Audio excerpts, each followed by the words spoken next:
All right, well, JD, we're coming in a little hot as things took a little longer to set up than typical today, but howdy, everybody. We are Cedar Creek Media. I'm Taylor Honey. I'm JD Bird. And we are, yes, a little bit late. We do apologize about it, but we are happy to be here with you, ready for a little bit more baseball action here on the Mabank Athletics YouTube page. Oh, yep, thank you. Yeah, you know what? Look, this is not an endorsement. It is not, they aren't giving us any money to say this, but I'm telling you, folks, I invested in one of those Circle water bottles today, and it might be my favorite $15 I've spent in a long time. But anyway, we've got kind of a different setup in the battery here today, JD, as the guy who's normally behind the plate is going to be on the rubber tonight. It's going to be Matt Ratley up on the mound taking the bump tonight, and still going to be hitting in his typical 2 slot. But, yeah, it's going to be interesting to see him out on the mound here today. And, again, you know, we're friends with his dad, and so I did get confirmation. He did pitch a lot when he was younger. When I heard he was pitching tonight, I said, well, you know, I'm pretty sure he has done that, been there, done that, you know, and did get the confirmation that he has been a pitcher. And not only – you know, whenever he was younger, but in his JV days as well. Apparently he was pitching like every other game. So this is not a guy that, even though we haven't seen him here so far this year, it's not a guy that is not used to pitching. I'm sorry, We're a little bit behind, so I'm trying to catch up on everything as I'm still doing this too, thinking and talking at the same time. But yeah, so he's not a guy that is going to shy away from the competition or anything like that. He's definitely accustomed to being on the mound. Now, that is going to open up, obviously, the slot behind the plate, and so that is going to be number 16. Hey, Rick, I don't have the first name on the guy that's catching number 16. It's last name Curtis. Parker? Last name's Parker. I'm sorry? Curtis Parker. Curtis Parker. Okay. So Curtis Parker is going to be behind the dish, number 16. What you looking for? It's a family broadcast. You're good. What's up? No, I was saying, you're like Boston, it's Cold Maddie, so it's a different guy. Ah, gotcha. As a matter of fact, that was our friend, Mr. Rick Ratley, right there. So he does a lot of stuff helping us out whenever we're, he's, again, been around this team for some time, as his son has been a part of this team for a couple of years and was JV, before that and everything as well. So he's been around the block a time or two with these here Panthers, so he's kind of my wealth of knowledge, All right, so leading it off for these guys is going to be number 11, Turner Soto. Now, we're not going to have positions. Unfortunately, we weren't able to get a lineup card for these guys, and that wasn't because we ran behind, but it's just – wasn't able to do it. So first pitch he sees is going to be knocked out to first base. Oh, sorry, JD. Your lovely camera working over here, and I got it on the little webcam. I'm sorry. So that'll be a leadoff single there again for Turner Soto. Yeah, first pitch swing just nails it right out into right field. All right, so that will now bring up the next hitter here. I apologize, didn't see the number. I was trying to get everything wrote down. And that's going to be another single, or, well, might be more. No, looks like it is going to be a long single there. And that was number 20 that time, Cole Beatty. So Cole Beatty also knocking the first thing he saw. We'll now bring up, as I heard, number 5, Justin McCool. That is a name we have heard for sure from this Kemp team. Yeah, I believe he definitely played some basketball for him. Now, can't quite remember if he was also on their football team. Yeah, that's been a while ago, JD. I was right there with you. It sounded familiar in basketball terms, but yeah, no, don't get me lying to you about football season. But if I do remember right, I believe McCool was one of their kind of their main guys, him and Jose Morales for that basketball team. Well, right there, he took another first pitch swing, and he ended up fouling it off over there by third base. Waved at that one as well and not able to get a piece of it. Uh-oh. Looks like we might be not getting great internet from where we were at, JD. I think we're going to have to move that feller around here, which is okay. It's going to be a strikeout while we're away, so apologize there, folks. Hopefully that'll straighten that out a little bit. bring up number 10 here. Thank you. Yeah, I just looked. We had dropped like 1,800 frames. So. Oh, man. So, as you said, number 10, that is Lane Doss. First pitch he sees, he's going to put it up in the air. And up to make the catch is center fielder Kemp. And that's going to be a double play right there. That'll get him out of the game. Nicely done. So how about that? It started off with a little bit of trouble, and then they are quickly able to recover. So no runs across the board, even though a couple of hits were made. Let's go ahead and take a short break. We'll be right back after this, and hopefully we'll be done with our hair being on fire here, JD. Parks Environmental Services, located on 405 West Mason Street, provides customer service-driven experience that counts. They offer erosion control services such as rock filter dams and retaining walls, soil stabilization services like hydro seeding and sodding, as well as construction services such as land clearing and subdivision maintenance. Call Parks Environmental Services, the erosion control specialist, at 214-693-8056. And for any forestry mulching needs, call Right-of-Way Land Clearing at the same number. Again, that's 214-693-8056. Parks Environmental Services, putting it down to protect your ground.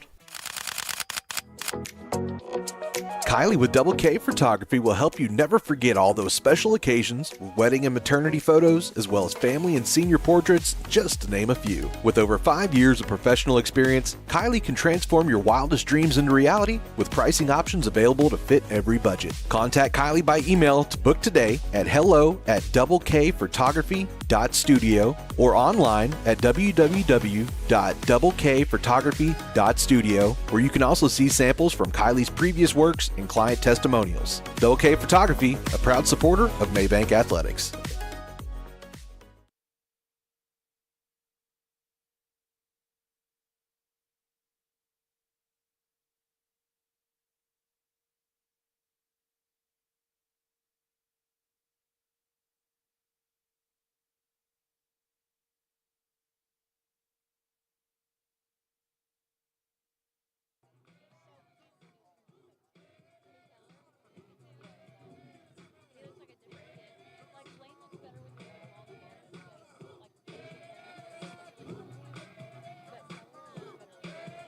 All right, back to it here. Cedar Creek Media. Again, apologize for the little bit of the slapdash beginning there. Well, we got it all straightened out. We got it wrangled, JD. Well, it wasn't even you. You were doing all the wrangling. I was having to do a few things on the side there. But we are here, and we're ready to rock and roll. I didn't get you. We didn't get the camera on time. So let's go ahead and give you the rundown of the lineup here for today. So leading things off, as usual, is going to be Gunnar McGilvra. He's going to be playing third base. Matt Ratley going to be hitting in that 2-hole. Again, he was on the bump for us tonight.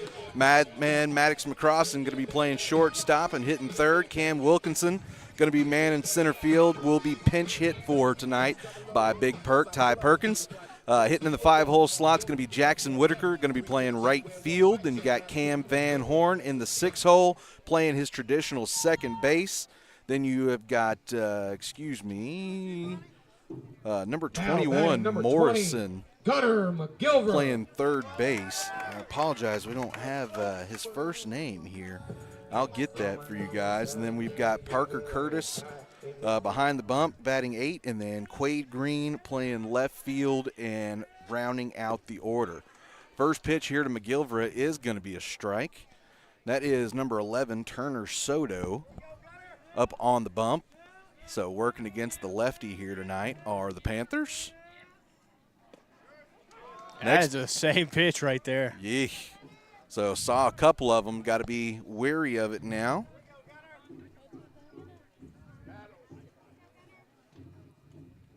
McGilvra sitting, waiting here. Now here comes Soto to the plate. Big breaking ball, and that's going to be the first strikeout of the night for Turner Soto.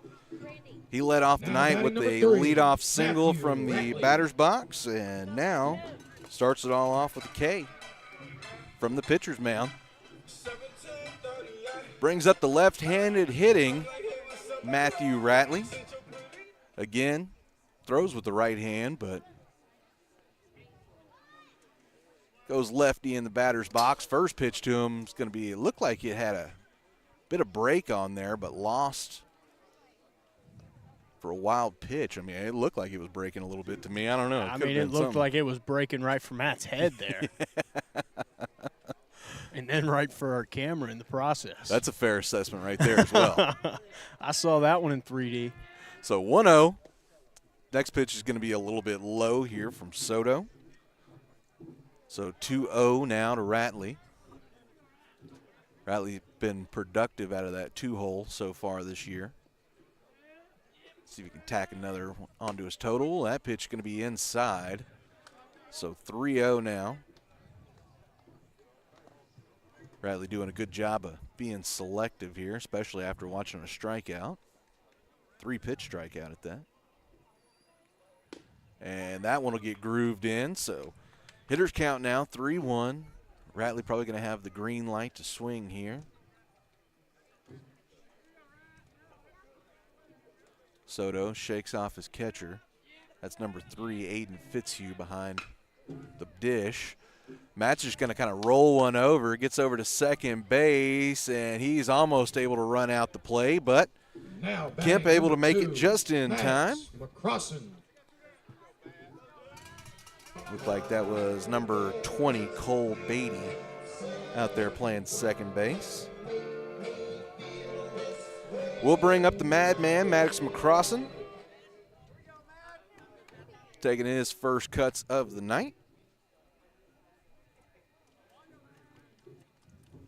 First pitch is a breaking ball. He cut at it, but couldn't make contact, so he'll start down 0-1.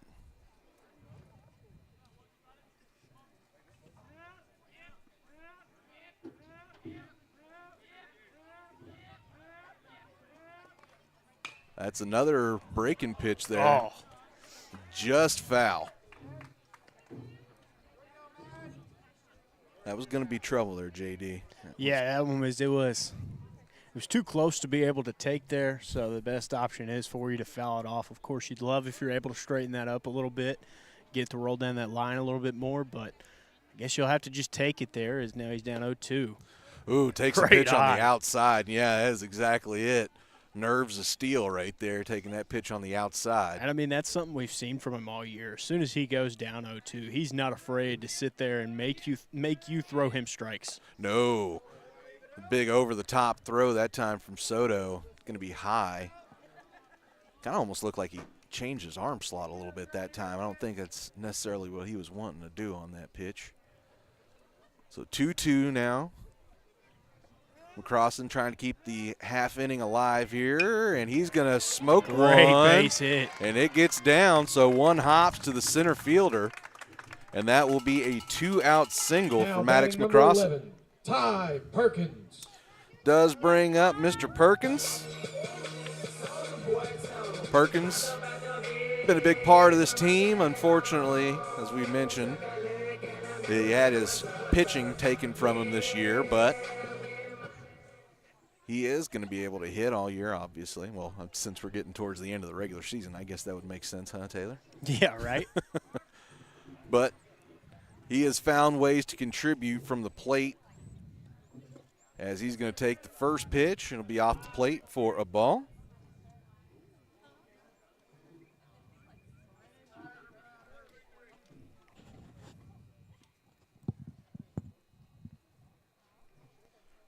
Taking a while to think that through. There's Ty. Swing!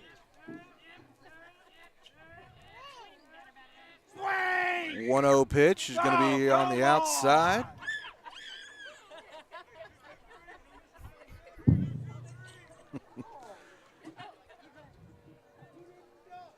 So 2-0 now here for Perkins. You got Jackson Whitaker hanging out on deck if Perk's able to extend the inning. They're going to try and throw back over on McCrossin. Throw was a little high. It was a good job there by first baseman, number 7, Dane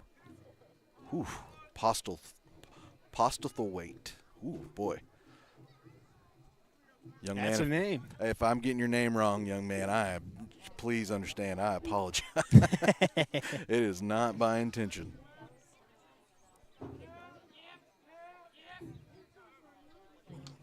Uh-oh, going to be caught in between, but look at that. He was looking to check him back again, and McCrossan said, okay, I'll play this game, but you're going to play it my way. And that's just what we've talked about. We saw it so much on the football field this year, but that kid is just so athletic and fast, man. He just, when he takes off, he was able to do what he needed to do. Got in there safe. So now Perkins with the 2-0 count has a man in scoring position. The pitch is going to be skied up in the air. Let's see if it makes it out the fence. It does. That's a headache. That is a headache.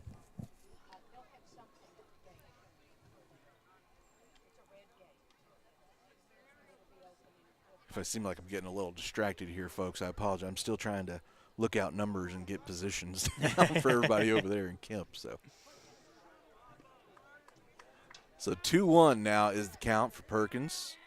And that pitch is going to bounce in the dirt, so will be the hitter's count that we talk about. 3-1.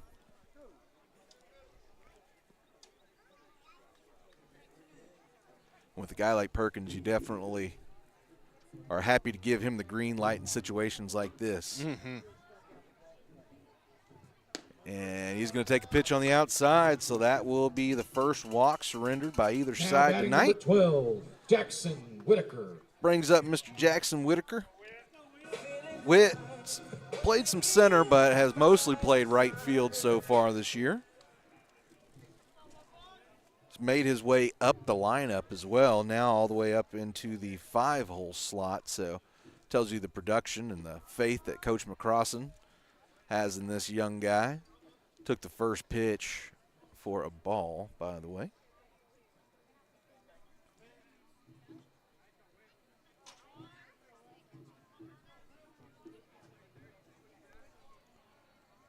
And that one's going to sneak in. So 1-1 now the count.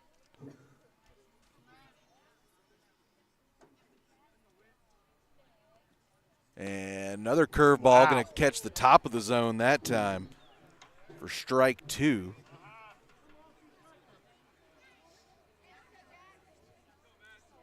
Got to protect here on this one. Yeah, you do, especially got a couple of runners on base. Don't want to waste the opportunity. Runners going. Whitaker hits it high in the air. It'll be foul if not caught, and it's not caught. So infield fly also not in effect on a foul ball. So we'll come back and do it again. Just a dramatic strike. Yeah, gives him a bit of a turn of the stomach there, but ends up having to cool the nerves now and get right back up into the box.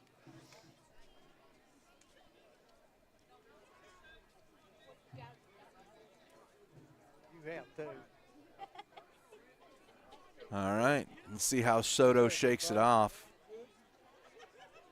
Runners going again. Another curveball. He waved at it, couldn't make contact, so that will be the half inning. So after one full inning, nothing here. We're going to go ahead and take us another short break. We'll come back right after this here on Cedar Creek Media. For nearly 30 years, Carrie Harris Satellite has been the Lake area's trusted satellite and internet retailer by putting the customer and their needs first. And we here at Cedar Creek Media can attest to that. I'm JD Bird with Cedar Creek Media, and we're not just partners, we're customers of Carrie Harris Satellite, and can't recommend him and his friendly team highly enough. Stop by Carrie Harris Satellite in Athens today and ask how they can get you set up with Dish, Spectrum, Starlink, Boost Mobile, and more at 103 La Costa Street in Athens, or call 903-677-9522. Again, that's 903-677-9522. Jeff Van Horn and his team at Precision Spray Foam want to help you protect your investments and potentially lower your energy bill with a new layer of insulating spray foam for your home, barndominium, or metal building. Why choose Precision Spray Foam? Because they can help deter moisture, improve comfort and air quality, and provide extra strength to your building for years to come, all while being environmentally friendly and cost-effective. Jeff and his team make installation a breeze and can retrofit for any need. Call Precision Spray Foam today at 903-880-6323. That's 903-880-6323 for your free estimate today. Precision Spray Foam, part of the Van Horn Construction family and proud supporter of Mabank Athletics.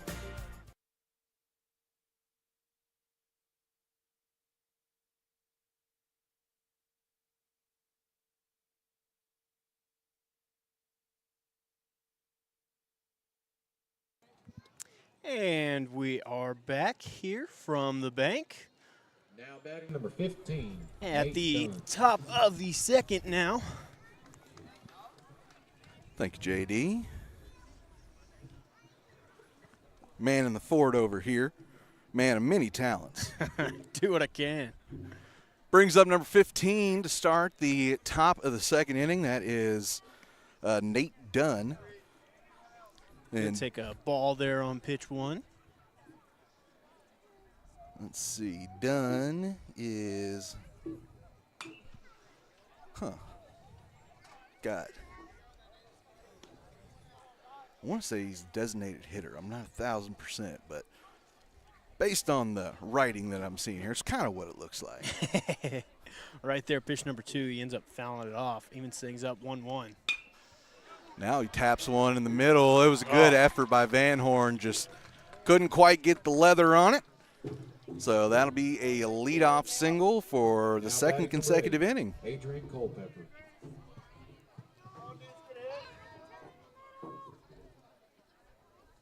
We'll bring up Adrian Culpepper. Culpepper playing out in left field here tonight. Was able to find that lineup card, so hey. Figured it had to be somewhere by now, you know? Absolutely. So first pitch is going to be a little high there from Ratley. Start him off with the ball. Looking for the top of that zone there. Wasn't quite able to find it.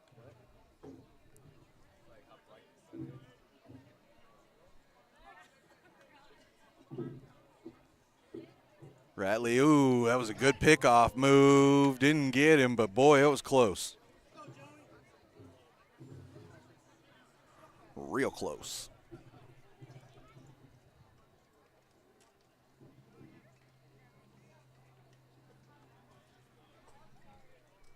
Still the 1-0 count here.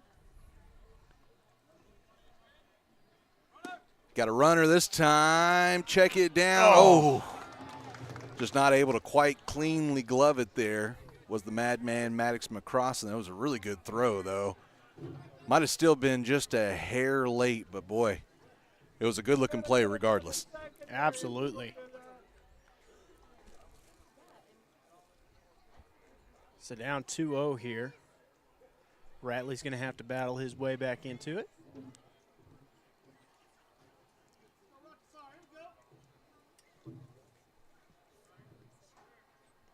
Watching that runner on second with Hawkeyes. Oof. He's got a crane-like pickoff move and seems to be able to kind of do the old ballerina twirl to get back to where he's going. Next pitch is going to be inside. That was a great effort from him. McCrossan going to try and get the lead man, and they got him. That was a great decision there by Maddox McCrossan. I don't think he wanted to throw the ball across his body over towards first, so decided to go ahead and try and get the play over at third, and it ends up working out for him. Yeah, and of course, always better to get the danger off of the board, right? And, a single doesn't score somebody now, so. It actually puts you in better position on the base paths as well, as man was on second, so. Bunch of good happens. Pitch right there. That was a really nice pitch there.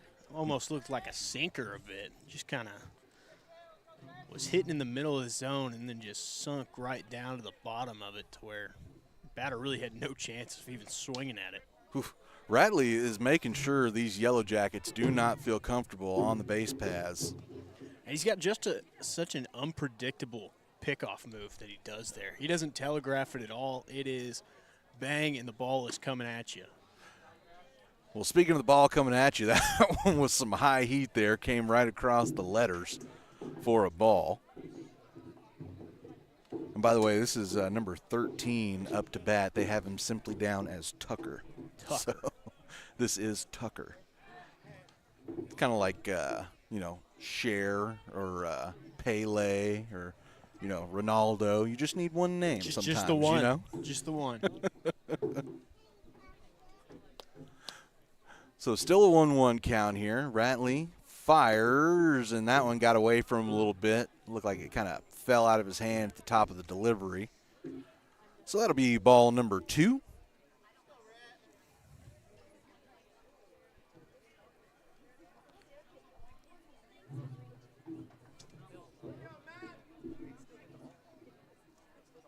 Matt taking his time here. And next pitch is going to be waved at. Just the heat right there, JD, right by him. Yeah. Just that was a challenge pitch right there. He's like, all right, throw a couple balls at you. Now let's put one down the center. Let's see if you can actually hit or not. Ooh, that was another one right there. Put it in a pretty good spot right off of the plate, but Tucker able to hold off. So that'll fill things up. I think it's the first full count we've called tonight, JD. I believe it is, yes. As Kemp, especially Kemp, they have just been swinging and everything. And it's going to be tapped. McCrossin, scoop, toss, and able to get there. Able to get it. So nice play made. And that will be now batting number 2, Dylan Smith. The second nice play made by McCrossin this half inning. We'll bring up now number 2, Dylan Smith. Smith, the right fielder.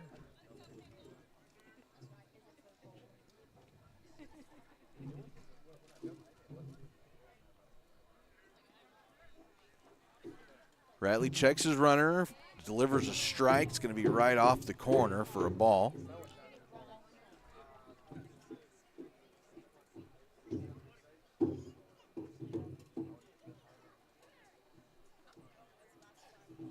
Ratley is definitely not the fastest working pitcher. That ball is actually going to be fouled and then comes back and doinks off the chest, if I saw it right, JT. Yeah, caught the blue right there. Oh, was it the blue? I believe it was blue. Okay, I thought it went off Mr. Smith there. Thought it hit him right in the shoulder.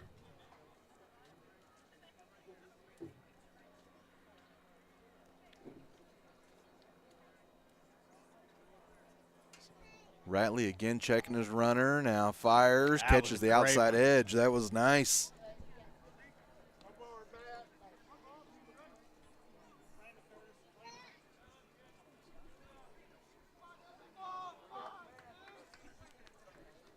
So trying to get out of here on this pitch. Ratley sets, fires. It's going to be poked. Van Horn comes up. Simple little toss over to first, and that's the way the half inning will go. So after an inning and a half of baseball, still no score. We'll go ahead and take another break. Come back right after this. Hey, Mom and Dad, what's one of the most overlooked safety features in a car? Everyone checks for seatbelts, turn signals, and airbags, but when's the last time you checked your son or daughter's tire tread? K&S Tires and 7 Points cares about your family's automotive safety and offers a full line of quality tires installed by a team of experts to help give you peace of mind as your loved ones drive to work, school, or run errands around town. Stop by K&S Tire today, just south of the light in 7 Points, and let them help keep your family safe on the roadways all year long. K&S Tires, great tires at wholesale prices. Golden Chick's new Golden Bowl is so big, it's a whole lot of yes and a whole lot of yum. So if you like big bowls, then we cannot lie. The new loaded mashed potato bowl is a whole lot of Golden Chick, a big bowl you can't deny.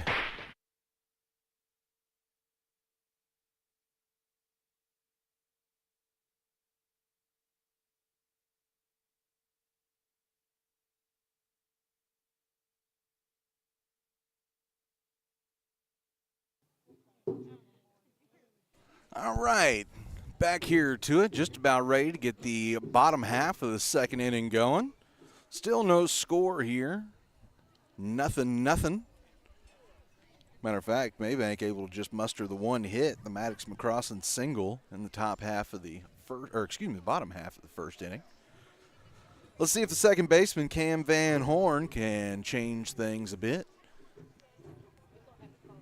Cam, Gunner, and a few of their other golf teammates got a big week coming up this week. Matter of fact, starts tomorrow, regional golf tournament. So good luck to them as they go play a sport that I absolutely embarrass myself in every time I try. So first pitch from Soto here in the bottom of the second is going to be off the plate for a ball.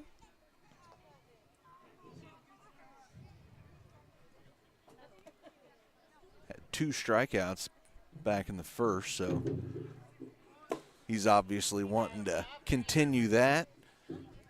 And, you know, to be honest with you, he seemed like, could be crazy, but it seemed like he might have thrown just as many balls as he did strikes in the first inning, but obviously was able to make it work for him. Yeah, able to get out of the inning pretty clean, so can't really complain when that's the results.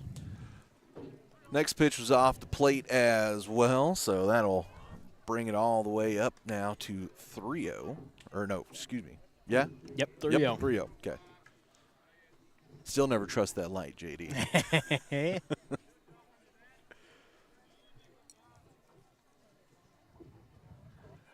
3-0 pitch is also going to be off the plate, so that'll be a free pass surrendered to Mr. Van Horn.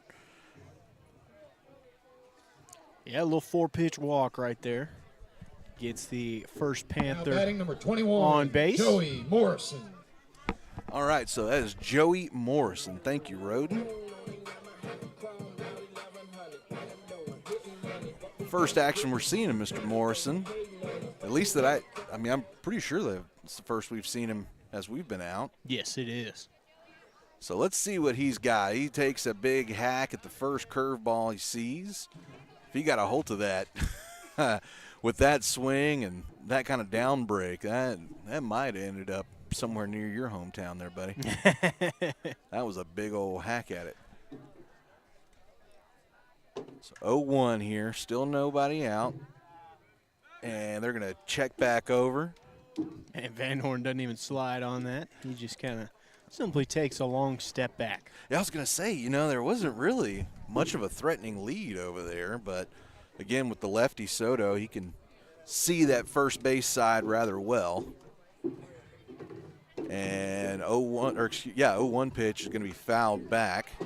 So able to just get enough of a piece of it to hear a little bit of a tink, but not good enough to get on base. So now he's going to find himself down 0-2.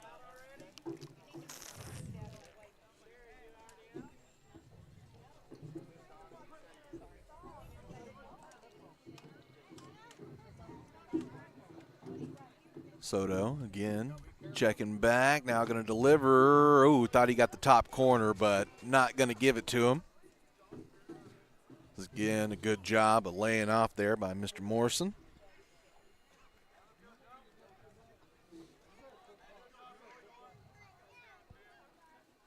And that time it's going to be a swing and strike. They're going to just go ahead and say out. Morrison was taken off, but they say that Doss was able to control it behind the plate. Now batting number 16, Parker Curtis. That does bring up the catcher, Mr. Parker Curtis. You see, and that's why you can trust Mr. Rick Ratley. He got it exactly right for us. First, we're seeing a Parker as well here on CCM.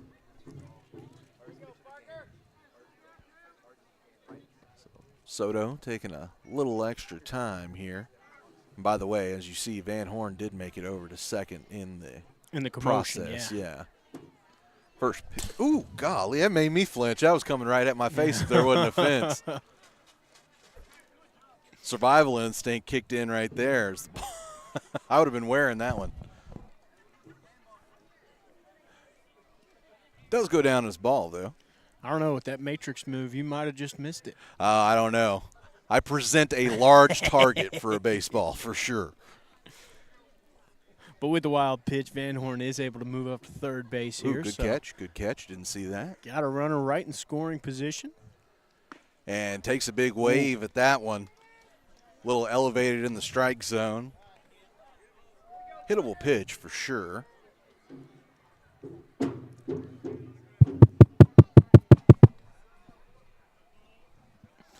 All right, so next pitch is going to be low. And they calling a balk? Actually, looks like they did. So that'll bring in a run for the Panthers, as the balk is going to be called, and there will be no pitch. So back to 1-1.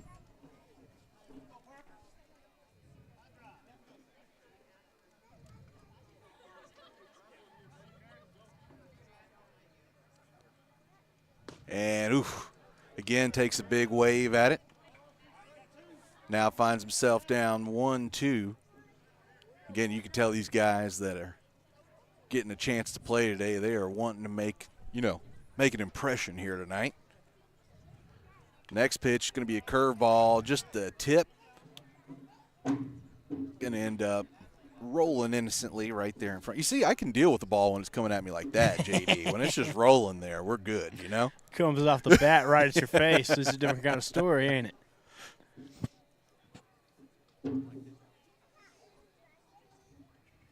And something about being, a foot away from the fence, it really reinforces that. As, that time going to catch for the outside part of the plate. So that'll be another strikeout. Now 4 strikeouts Now tonight. batting number 10, Quade Green. For Mr. Turner Soto. Brings up the left fielder, Quade Green.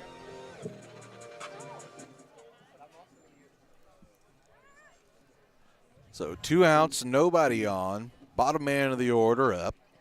First pitch he sees is going to be fouled over the the first base line. It's not technically right field. You got to get a little further than that to get to right field. You know what I mean? And you know me, I'm all about my semantics here, I just get them wrong 3/4 of the time. There you go.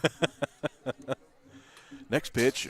See, again, that one was way over my head. It's still something about sitting on this fence line. You see, I know why moms and dads have nerves of steel now. They've been T-ball and baseball parents. They sit behind these fences.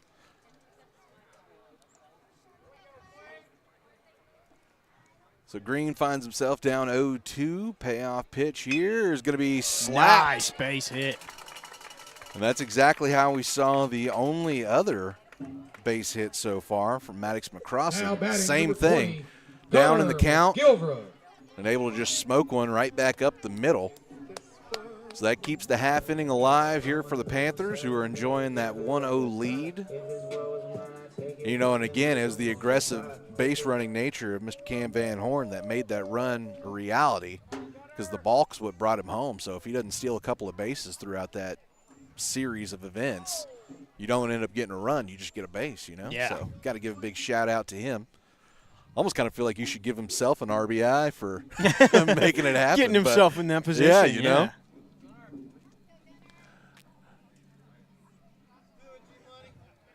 And McGilvra took a swing at the first curveball he sees. That seems to be the Soto repertoire here. Is big breaking curveball and a hard fastball.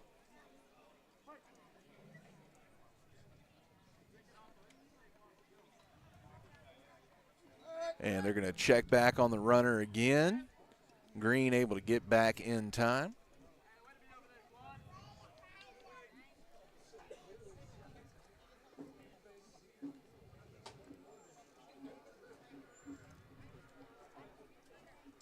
And we got a runner. Green's going to take off. Doss now able to catch it cleanly, so it's going to be a no throw.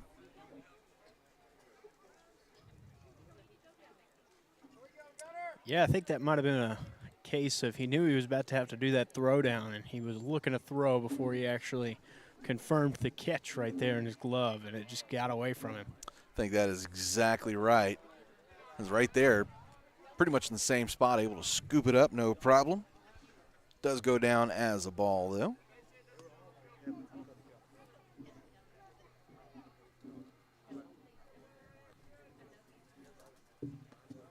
Next pitch also going to be low on the zone, so Gunner finds himself in a decent position here. Yeah, that hitter's count once again tonight. This time with 2 outs, however. Got a man on second. And next pitch also going to be off the plate, so that'll be a walk. Third surrendered by Soto tonight. So 4 strikeouts and 3 walks. Now So batting number 3, Matthew Ratley. would explain the lack of contact we've seen so far tonight. Yeah.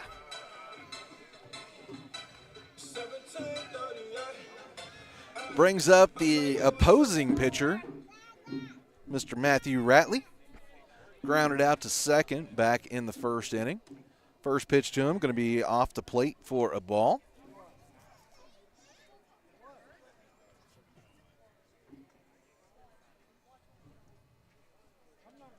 Runners on first and second, 2 outs. Next pitch going to be low, skips away from Dawes, and he's just going to have to eat it.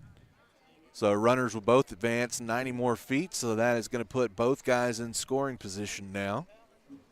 I tell you what, Ratley is another one of the guys we've seen all year. He's going to make you throw him strikes. He will not swing at your junk. He's not going to swing at it when it's high above the zone, low on the zone, outside of it. You got to put it pretty much right down the middle to him, or you're gonna walk him, and he's going to be okay with that. And I was while you're saying that, I was trying to sit back and think. I mean, I think I can only remember one strikeout of his this year. I mean, as you said, selective guy, but that doesn't mean that he's just sitting back and waiting either, you know? Absolutely. And, I mean, it's one thing to be just that guy that sits there and waits for you to kind of walk him, but that's not how Matthew Ratley approaches it at the plate, man. He has got a great contact swing, able to put the ball in play really well, and he's just really done a great job from what we've seen him kind of all year long. Going to take a big cut at that one, so there you go. We talk about it all the time. Talked him up a little bit too much right there. there. Yeah, talk about it all the time. Broadcaster's curse, man. You say something good about a kid, and something happens. Still in a good position at 2-1. Oh, we're going to find a part of the plate on that one. Looked like it was kind of top shelf, but does catch enough to be called a strike. So now Ratley goes from in a pretty position to having to protect. 2-2 pitch, and he's going to go down looking.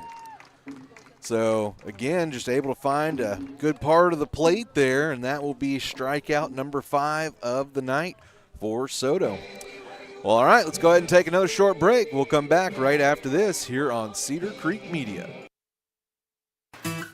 Parks Environmental Services, located on 405 West Mason Street, provides customer service-driven experience that counts. They offer erosion control services such as rock filter dams and retaining walls, soil stabilization services like hydro seeding and sodding, as well as construction services such as land clearing and subdivision maintenance. Call Parks Environmental Services, the erosion control specialist, at 214-693-8056. And for any forestry mulching needs, call Right of Way Land Clearing at the same number. Again, that's 214-693-8056. Parks Environmental Services, putting it down to protect your ground.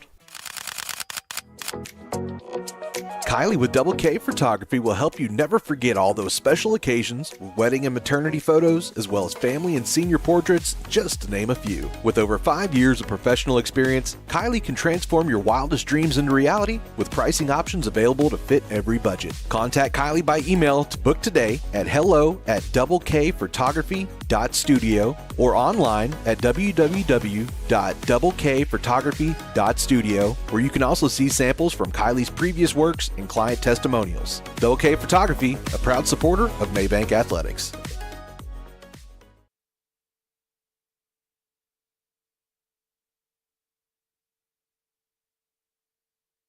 All right, back here, ready to get the top of the third going. That is going to bring up, we're going to say Dane P. So Dane P., first baseman, going to be coming up to take his first hacks of the ball game tonight, or for tonight. And he's going to chop one over. McGilvra able to scoop it, make the toss over, and makes the play. So 1 pitch, 1 out. And that will also flip the order over. Now batting number 11, Turner Soto. Brings up the opposing pitcher, Turner Soto. Soto had a single on the first pitch he saw back in the first inning.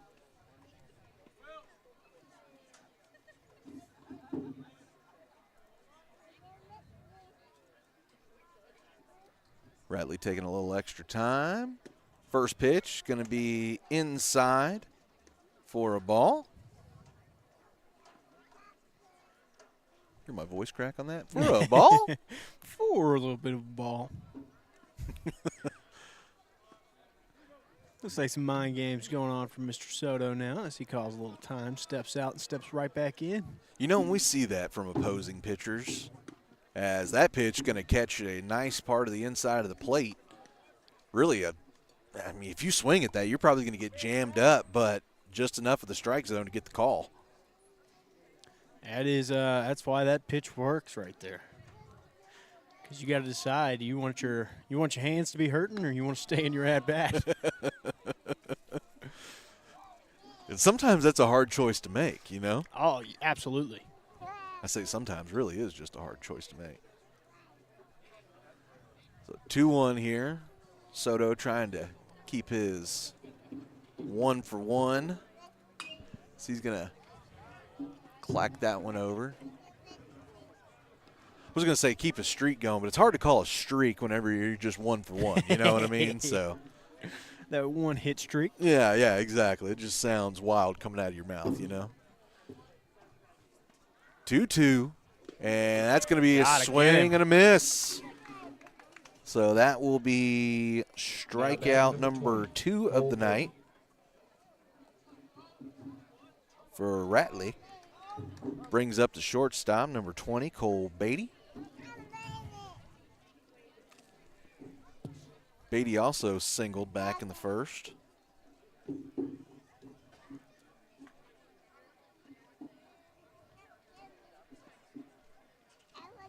Ooh. That was a good one. Yeah, that looked like that was a big old curveball right there. So starting him off with some junk.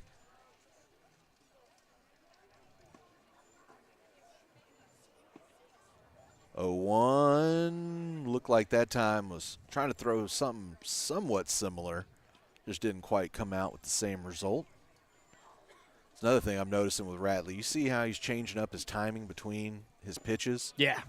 As that's going to be inside for a ball. But, you know, that's – if you can keep yourself in a rhythm and be able to throw everybody else off rhythm, I mean, that's a pretty big deal. So, that is the controlling the pace. How about that? McGilver does a great job to just sit back on that one and make a bullet throw over to in the half inning.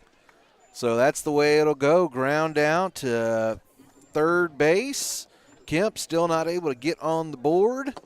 And we'll see if Mabank is able to add on some insurance right after this here on Cedar Creek Media. Hey, Mom and Dad, what's one of the most overlooked safety features in a car? Everyone checks for seatbelts, turn signals, and airbags, but when's the last time you checked your son or daughter's tire tread? K&S Tires and 7 Points cares about your family's automotive safety and offers a full line of quality tires installed by a team of experts to help give you peace of mind as your loved ones drive to work, school, or run errands around town. Stop by K&S Tire today, just south of the light in 7 Points, and let them help keep your family safe on the roadways all year long. K&S Tires, great tires at wholesale prices. Golden Chick's new Golden Bowl is so big, it's a whole lot of yes and a whole lot of yum. So if you like big bowls, then we cannot lie. The new loaded mashed potato bowl is a whole lot of Golden Chick, a big bowl you can't deny.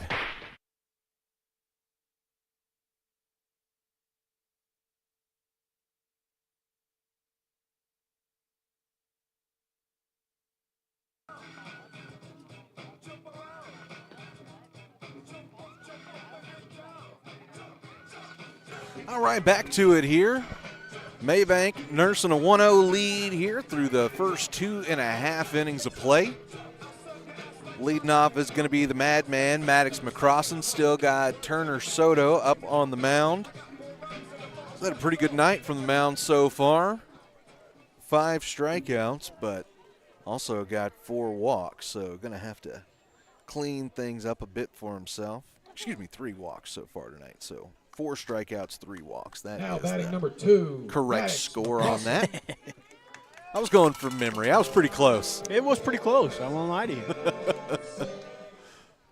All right, McCrossan had the lone hit in the first inning for the Panthers. It was a single. See if he can do it again. He'll watch that first pitch go on the outside.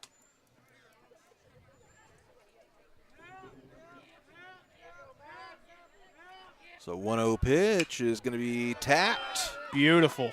And it'll get down over in front of left field. And that will be Now batting number 11, another single Ty Perkins. for Maddox McCrossan. And now he does have a streak going. We can say it when it's 2. Hey, as soon as it hits that 2, that's a streak That's right it. there. Brings up the senior, Ty Perkins. Perk got on base, but was by a free pass.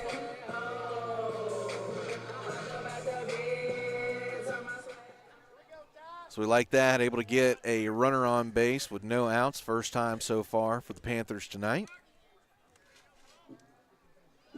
Soto going to check back over on McCrossin at first base.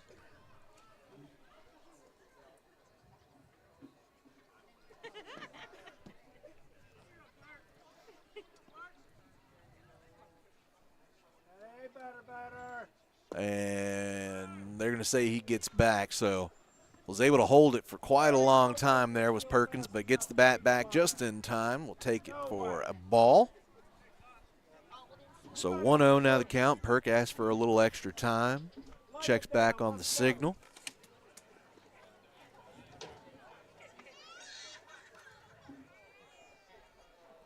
Lay it down. Let's go. Come on, these bucks. I'll talk him into it. Got a rowdy crowd here tonight, JT. A little bit of heckling there for Perkins as he's sitting there on the plate. The thing is, I think it's friendly fire over here. I believe it is, yes.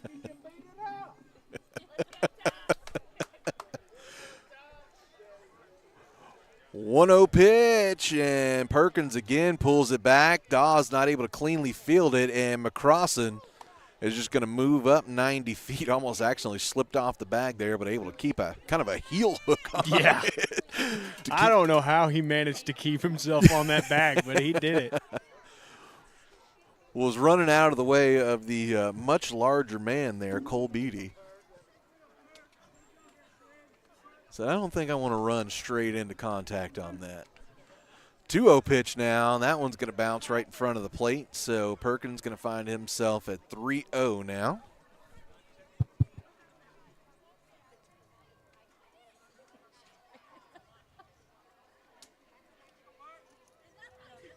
And that one's going to be in the dirt as well. So that'll be the second free pass issued to Perkins tonight. Now batting number 12, Jackson Whitaker. As you heard, Mr. Aaron Roden there going to bring up number 12, Jackson Whitaker. Whitaker was one of those strikeout victims back in the first inning. Going to try and get his comeuppance here. And it looks like coach there for Kemp going to take a second, talk things through. Mr. Soto maybe doesn't quite love the mound build here. Doesn't like the cut of the jib, so going out, giving his lefty a couple of words of encouragement, and the mound a couple of left foots. Yeah.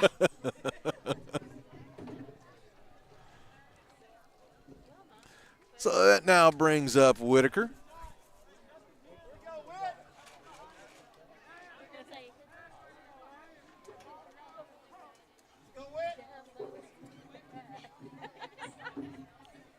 Turner waiting on the signal, has it, likes it. And he's going to check back over on McCrossin. Ball gets away and all the way into center field. And some heads up running by Perkins there, too, to go ahead and take second base with that. And have the nerve to do it. I mean, the ball ended up only about 15 feet behind second base, but he said, no, I'm going for it. Says, I'm a senior. I only got a few more regular season games left. Coach McCrossin can't yell at me too much longer. I'm just going to go ahead and do it. That's right. Or maybe answering the crowd over here said he couldn't beat it out. And there it's going to get away, and the wild pitch is going to result in a run. Maddox McCrossin crosses the plate, and that will double the lead here for the Panthers. Perkins also able to scoot all the way up to third base as well. So with no outs, the Panthers now put a run across the plate and have a man on third base. 1-0 count to Whitaker.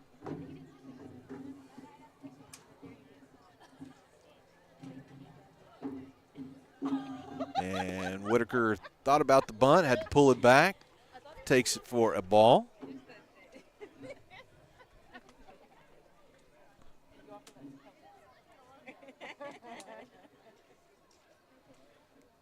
Two-0 pitch on the way. Whitaker gets a little piece of it, rolls straight up to the mound. Soto going to turn and fire to first. Oh, man, it was low. Nobody covering there behind first. And Whitaker's going to be able to go all the way to third. So how about that? A bunt that travels about 8 feet and ends up in the hands of the pitcher. Wow. Nets a run and puts Whitaker all the way up on third. The ball was thrown just a little bit low there, and Dane P. just not quite able to get the glove down low enough to get the scoop. Ball ended up on the right field fence, and like you said, it took a while for somebody to be able to go over and get to it. So 2 runs score, and we're in the same situation. No outs, man on third. You got Cam Van Horn at the plate. And he's just going to tap one. Also goes to Soto. They're going to try and make the play at the plate. And he's safe. Safe. So how about that? It'll go down as a – well, you can't put it down as a sacrifice, so I guess I'm just going to put it as a single. So goes down as a single and an RBI for Cam Van Horn. And all of a sudden, Mabank finds himself in a good spot, up 4-0. Trade the base runner on third for one at first. Still nobody out. It brings up Joey Morrison. Looking to keep this little rally alive. Joey looking for a little revenge as well. As a strikeout victim the first time he was up. Ball bounces in. Got a little bit away from Dawes. And lets Van Horn get up to second. The catcher might have wore that one on the Nards. So looks like Blue going to give him a bit of time here. It also looks like maybe something foreign on the field there. I'm not sure if it's a chunk of rubber from the mound came up or what, but also kind of kicked that out of the way. All right, back to business here. And, ooh, that pitch high. That's a headhunting pitch right there. Yeah, it was. It's when you like to have that big old piece of plastic covering the melon, you know?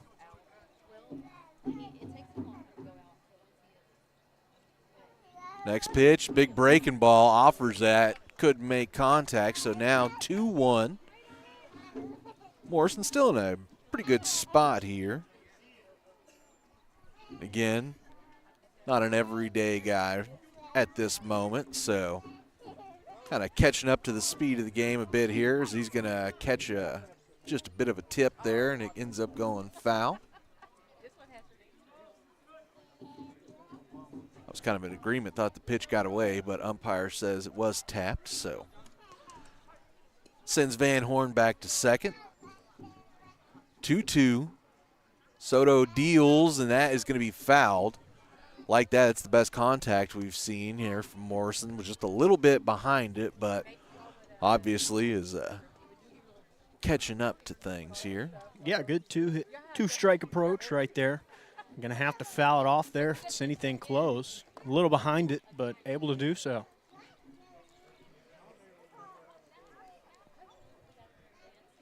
And next pitch going to be low. They're going to catch Van Horn. They caught him kind of between, but third baseman there, Justin McCool, just didn't make the throw over towards second. Ball was kind of short hop to him, so I don't think he ever cleanly got a grab of the ball.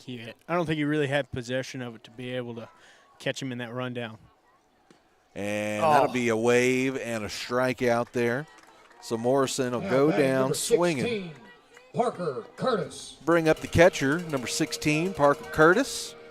Another guy getting some PT today. Got a man on second, 1 out. First pitch going to be well off the plate for a ball.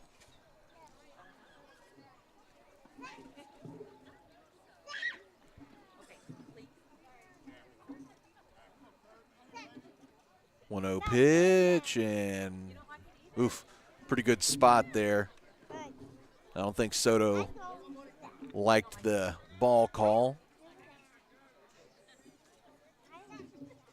Don't want to say I agree, but it was a pretty good spot. That's what I'll say. 2-0 pitch. Now that one's going to bounce in. Dawes just has to kind of eat it on the shoulder. Good job of blocking it. But either way, Van Horn going to be able to get all the way up to third base. Yeah, so you got a runner in a really good position here. You got a 3-0 count, however, so don't imagine we're swinging on this pitch, but if you're able to put some kind of contact into it at some point, you can get that man off third. But like you, I bet he's going to keep it on the shoulder, and that's exactly what he does. So now it'll put runners on the corners. That's one of the times as a hitter that you're actually kind of hoping for a strike there. So coach goes ahead and gives you the green light to try and get that RBI, but obviously works out that time. Of course. Right there, Curtis playing catcher. We're going to have a pinch runner coming in for him, Mr. Gavin Foote, headed out there to do the running around the base pads.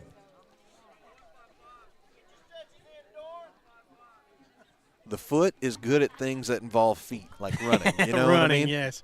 He is, man, he's quick around those base pads, and he is really smart whenever he's running them as well. He has not been in very much trouble when he's out there and he gets pinch run. First pitch here is going to be hit high in the air by Quade Green. Play is going to be made back behind the plate, and they're actually going to be able to. And, of course, as I say it, Gavin Foote going to get caught for a double play right there. That's exactly it. They throw behind the runner there. So that'll be officially a fly out to shortstop and a double play to end the half inning. But some damage done by the Panthers. 4-0 is now the lead. Let's go ahead and take another short break. We'll come back with the top of the fourth right after this here on Cedar Creek Media. For nearly 30 years, Carrie Harris Satellite has been the Lake area's trusted satellite and internet retailer by putting the customer and their needs first. And we here at Cedar Creek Media can attest to that. I'm JD Bird with Cedar Creek Media, and we're not just partners, we're customers of Carrie Harris Satellite, and can't recommend him and his friendly team highly enough. Stop by Carrie Harris Satellite in Athens today and ask how they can get you set up with Dish, Spectrum, Starlink, Boost Mobile, and more at 103 La Costa Street in Athens, or call 903-677-9522. Again, that's 903-677-9522.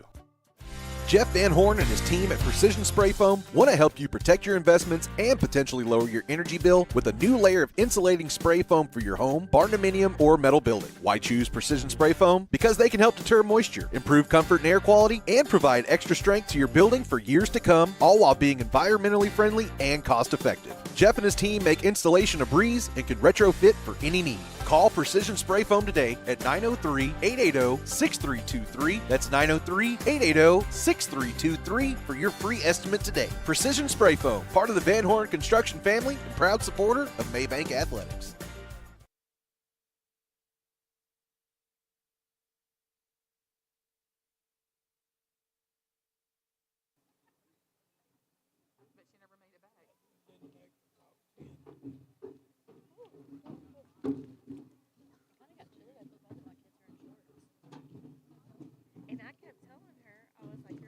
Now batting number 5, Justin McCool. All right, back here to it.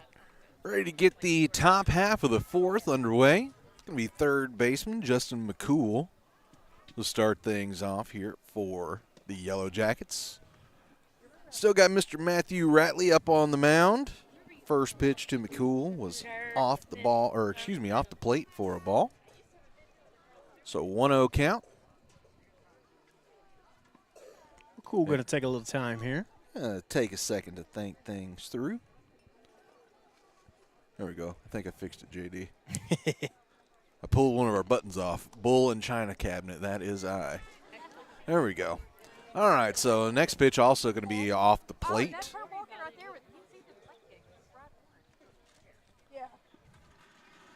So McCool in a comfortable position. Ratley's next pitch is going to be dribbled down the line.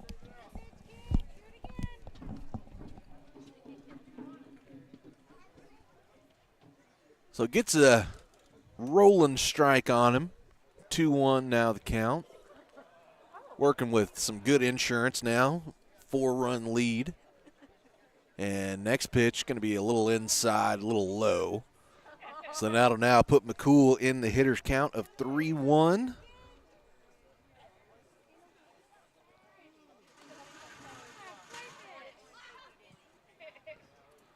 Now Ratley taking a little extra time now to the plate, and That's that one's a perfect one. And you know, and that is, you said earlier a phrase that I hadn't really said much this year, and I liked it, the challenge pitch, and that is exactly what that was right there. Put it right down the middle, see if he can hit it. Now he's going to tap one, just kind of rolled over it, rolled down the third base line. So we'll come back to do it all again. He said, you got the so-called hitter's count here, so go ahead and hit it. And wasn't able to. All right, 3-2, and offered at it. They say he's going to tip it. Got a piece of it. Just enough. Actually probably ends up working out in Mabank's favor, because that would have been a difficult play for Curtis to make there. If it was a swinging strike, wasn't able to make the play. Of course, if you're able to get to first base before they throw it down on a situation like that, you're safe. And now he's going to tap another one down the third base line. So McCool not willing to go down without a fight here. Yeah, really good two-strike approach that Mr. McCool has for himself. Fighting with this full count.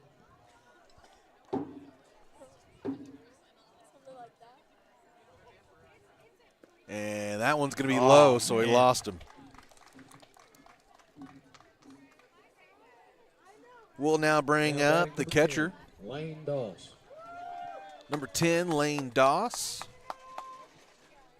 Doss flew out to center field to end the top of the first. Coming to take his second cuts of the night.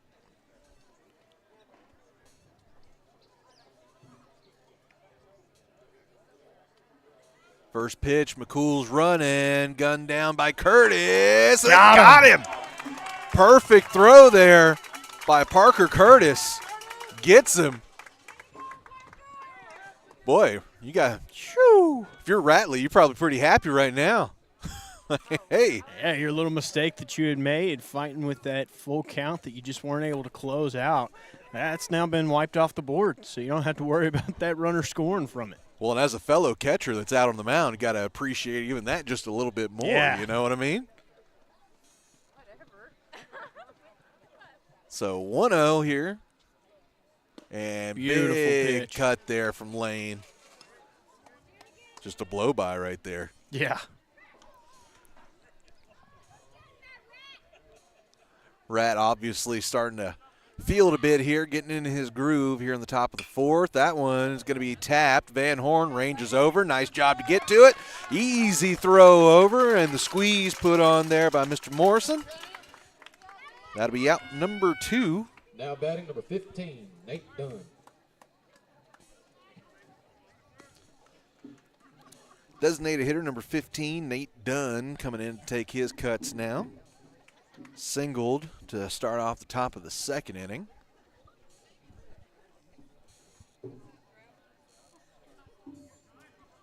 And time going to be granted here. Dunn going to step back, think things through.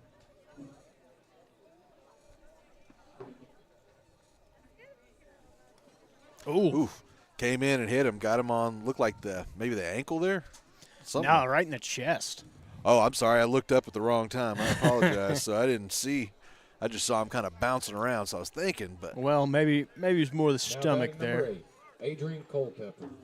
either way, I'd rather wear one in the ankle than the stomach, chest area. So actually, I don't know. I'd have Sometimes to, you I'd get, have I to was gonna disagree say, with you there, you man. get right on the ball of that ankle. It definitely can be. I always enjoyed getting hit in the stomach or the back a little bit more, just because I got a little bit more meat there You know, to that's protect my nice little bones. fair. That's fair. When it is that ball right on the bone contact, that does not feel great. Well, there is a strike fired in there to Mr. Adrian Culpepper. Yeah, just right down Main Street on that pitch.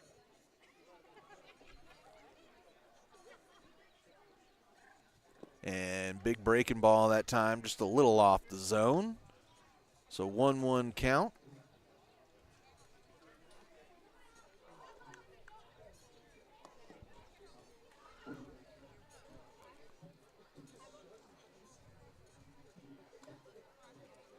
Ratley sets. And Ooh, catches the Beautiful. bottom outside corner for strike 2. So 1 pitch away from a shutdown inning here.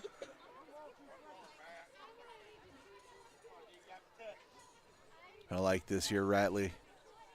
Not giving the first base runner much attention, just concentrating on this strike. It's going to be tapped up the middle. Oh, McCrossan boots it a little bit. Kind of took a funky hop on him. I think he was expecting to stay low. Caught, I think it was the corner grass there. Kind of popped up on him a little bit. So that'll keep the Yellow Jackets in the half inning. It'll go down as a reach on error for Culpepper. And we'll bring up now the man known simply as Tucker. Simply as. Oh, no, I guess there's that first name. Simply as. There we go. I like it. Mr. Tucker in there now. Going to take a strike on the first pitch he sees. Tell you what, that's a nasty pitch to be thrown to just about everyone, and I think he has thrown that to just about everyone. That inside pitch there, that is, you can choose to take it for a strike, or you can try to swing on it, and your hands are going to be hurting after you do, because that is choked up on the bat really, really well there. That really wrings those hands. That gets you really uncomfortable for the rest of it. So you got to make that decision, and of course, usually. You like your hands, so you go ahead and take the strike on pitch number 1. They call that a business decision. Yeah, it's a business decision. That's what it is. So Ratley kind of got a check swing strike for to bring it to 0-2 now. So again, trying to get out of the inning. Looked like he tried to throw a breaking pitch that time, just kind of hung up on him a little bit. So Tucker now going to find himself at 1-2. But yeah, no, even if you're able to get some, barrel of the bat on that, you're probably still just going to turn it over for an easy out over at third base. Now he's going to wave at one, and that will be a strikeout, and that'll get the Panthers out of the half inning. So still a 4-0 lead here for the Panthers, but they're going to try and tack on a few more right after we get back here on Cedar Creek Media.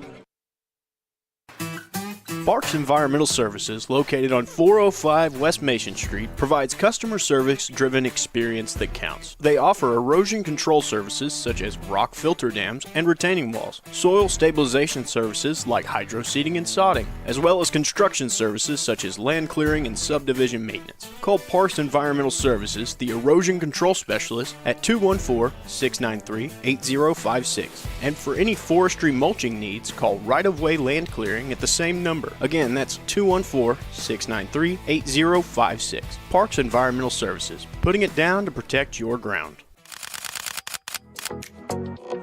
Kylie with Double K Photography will help you never forget all those special occasions, wedding and maternity photos, as well as family and senior portraits, just to name a few. With over 5 years of professional experience, Kylie can transform your wildest dreams into reality with pricing options available to fit every budget. Contact Kylie by email to book today at hello@doubleKphotography.studio or online at www.doublekphotography.studio, where you can also see samples from Kylie's previous works and client testimonials. Double K Photography, a proud supporter of Mabank Athletics.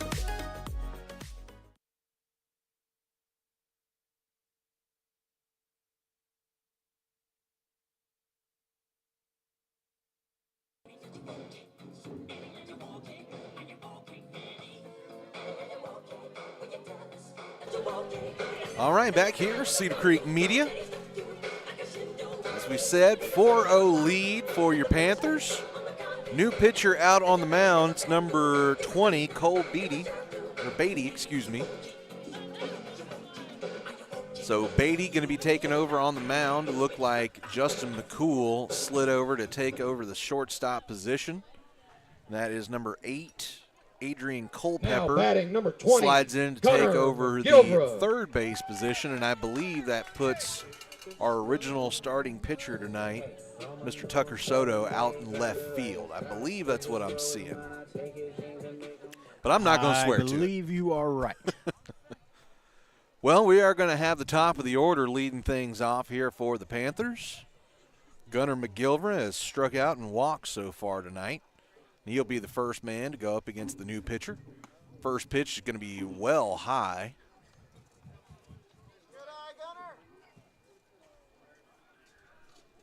1-0. That's going to be low.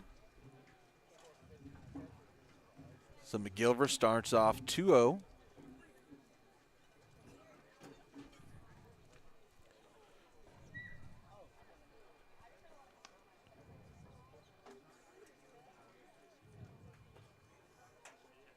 And that pitch is going to be high as well, so Beatty going to have to find a way to split those pitches right down the middle, you know. He's missing in both departments there, high and low. Just like you said, got to figure out how to get it into that middle portion. Unable to do so there, as that was, again, at about chin level. Number 3, Matthew Ratley. Be a free pass for McGilvra to lead things off. Brings up the Mat Rat. I don't know. That makes him sound like a wrestler. I can't say that. I don't know. Back in McKinney, where I'm originally from, that's what the youth wrestling was called. Was the Mat Rats. So 0-1 was high, got away from Doss, and that gives McGilvra a chance to scoot up another 90. So that'll put him in scoring position. Again, Kemp's got to kind of keep things locked in, as there is the 10-run rule after 5. Mabank's getting dangerously close to being halfway there. Next pitch going to be inside also, so Ratley now finds himself in a good position, 2-1. Ratley has grounded out to second and struck out so far tonight, so he's had great success on the mound, but hadn't come across on the plate quite yet tonight. It was a pitch that looked very similar to that one that ended up striking him out last time. This time it's not called for a strike, so gets him to 3-0. They're going to check back the runner, McGilvra, back at second. You know, and for some guys that might make you a little nervous, you know what I mean, not hitting great from the plate to start out a night, but Ratley's one of those guys that, you know, you throw him the right pitch, he's going to hit it well regardless if he's in a slump, a streak, hot, whatever it is. And that time he is just going to take a walk. 2, yeah, Maddox, so 2 straight walks there. On 8 pitches. And it looks like we're going to get a bit of a mound visit here from Kemp's coach. Again, they're having to try and preserve the way it is right now. But they will be doing so with a couple of ducks out on the pond. You're able to, as me and JD were talking about, you know, you kind of keep this pattern you got going here. You score 3 in the bottom of this inning, score 3 in the bottom of the 5th, and this could be very well over. Or you go ahead and, you know, take the situation at hand, take advantage of it, maybe scratch across a few more than that here in this inning, and we could be talking about going to bed even a little bit earlier tonight. Yeah, there you go.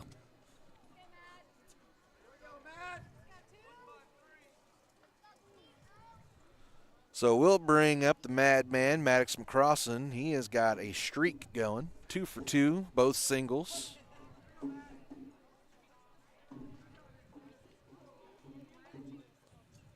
First pitch, and Beatty's going to be able to get that one across. I believe his first strike so far here in the inning. I believe you are correct, sir. So looks like that little mound visit might have helped him out just a little bit to be able to dial things in.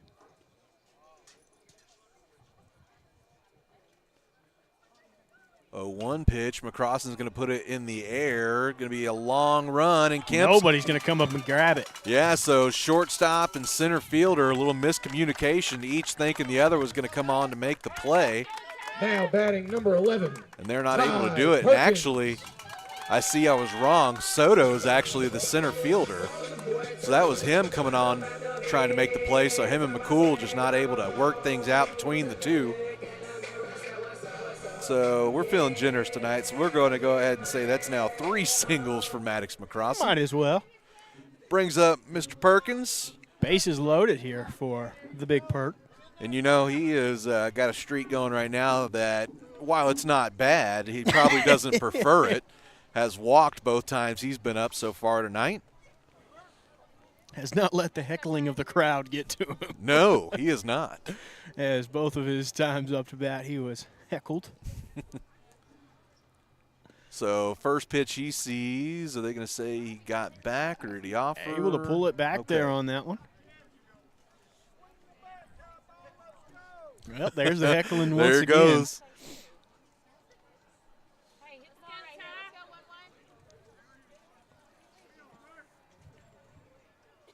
1-0 pitch, and he's going to lace it out, and it. Nice spot for it. Well, it looked like it was going farther than it ended up going. Yeah. Just kind of died right in the shortstop hole, but it does go down as an infield single and an RBI. Now batting number 12, Jackson Whitaker. So McGilvra came around to score, and it will bring up now Jackson Whitaker. Jackson struck out, but then ended up reaching on an error. Bunted the ball about 8 feet and made a triple out of it. Yeah. Got a chance with bases still loaded here. Nobody out. Big curveball, 12-6 curveball there. That looked like it was going to go well over Whitaker's head and just absolutely dove. Sunk right down into the zone there, yeah. Beautiful pitch. Next pitch going to be off the zone, kind of skips around, but Dawes does a pretty good job of keeping it in a playable area, so that will keep the Panthers at bay. Again, you got Ratley at third, McCrossan at second, Perkins at first.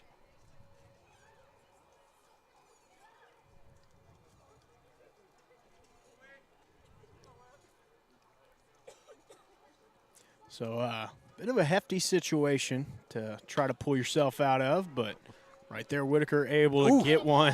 Yeah, rolled Eats it. up the shortstop. Yeah, McCool just not able to make the play. Oh, and look at Mr. Ty Perkins going ahead and taking himself an extra base there.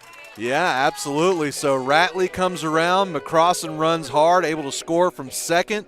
Perkins goes ahead and in the commotion moves up to third, and while they try and check back over at him, Whitaker says, well, I like that. That sounds good, and he goes all the way up to second base. I tell you what, the speed on this team, these Panthers, they are able to move around those bases quick as all get out. Speed and aggression. Yeah. Now there's a little drop down for Van Horn. Going to try and make a play at the plate, and they're going to say safe. safe. Look so at Perk. Perkins able to beat it out. Old Grease Lightning himself. Now batting number 21, So Joey Morrison. they don't even try to make the play over at first. So that'll officially go down as another single and another RBI for Cam Van Horn. He's got himself a streak going, 2 of those now in back-to-back appearances. Not half bad. Looks like they decided they're going to keep on going for it, as they've already got 4 runs scored here in this inning. I like it. So you got runners at the corners. First baseman Joey Morrison up. First pitch he sees is going to get grooved in. Van Horn going to move up an extra 90 feet. I think they were trying to bait that catcher a little bit and trying to make that throw down, and that was going to score Whitaker from third. That's what they wanted. Instead, they just get the free walk up there to second. Next pitch is going to be tap foul. And, you know, to be honest with you, it looked like Dawes knew exactly what he was doing, but oh, my goodness, I've lost myself. Beatty, thank you. Who did I just think? I don't know. I'm losing it here. But honestly, it looked like Beatty had to kind of like remind himself, like, oh, no, catch it. I think he was almost about to let that pass down, thinking it was a pickoff. Next pitch going to be well off the plate. Get the count now to 1-2. Morrison trying to be a contributor here. Got runners in scoring position at second and third. Nobody out. 8-0 lead here for the Panthers now in the bottom of the fourth. And he's going to take a cut. Couldn't make contact, so he'll go down swinging. Now batting number 16, Parker Curtis. Mr. Curtis so far tonight has got a strikeout and was able to reach on a walk back in the third inning. So got the same opportunity here The runners on second and third, just the one out. And Parker took a big swing at the first pitch he saw. Yeah, that was a big hack right there.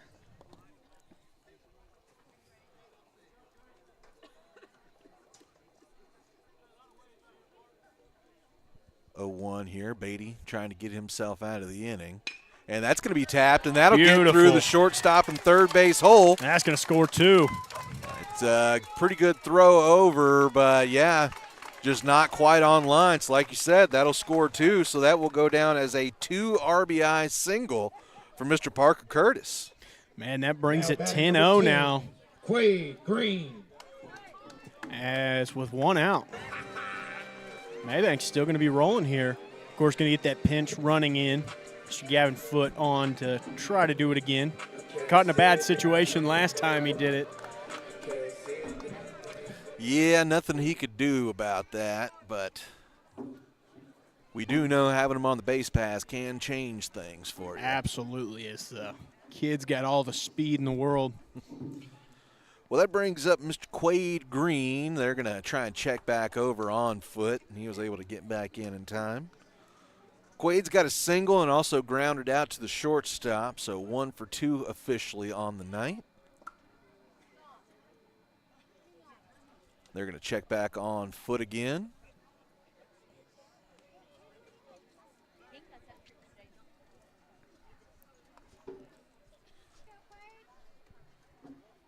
So Quade still working on his first pitch of the inning and gets it, but that'll be a free walk up there for Foote as Doss just had to trap it by the time he was able to kind of get up, check back over.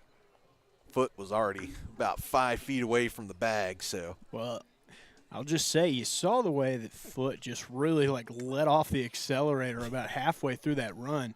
Shortstop's supposed to come over to cover that throwdown. McCool did not move at all. Oh, I didn't see that. Good catch, JD. Yeah. So that was one of those situations Foote knew he had nothing to worry about, so I'm going to take my time on this little steal. So that's probably exactly. I didn't see that part, but that's probably exactly why Doss didn't throw it down, That would make sense. And that one's going to skip away, and that'll be another free 90. So Foote only been seen a couple of pitches happen. So it looks like 2-0 is the count. Yeah, so 2. Umpire was trying to give that up there to the board.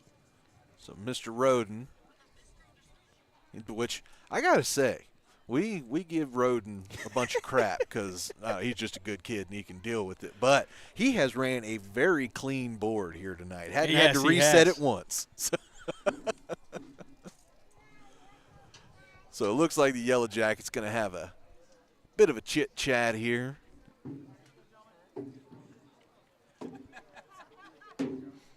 So, yeah, Foote has only seen a couple of pitches.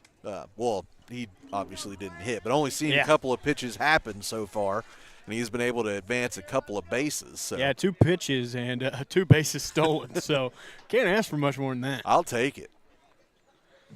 So Green again back in the box. And pitch is going to be low. So 3-0 now the count.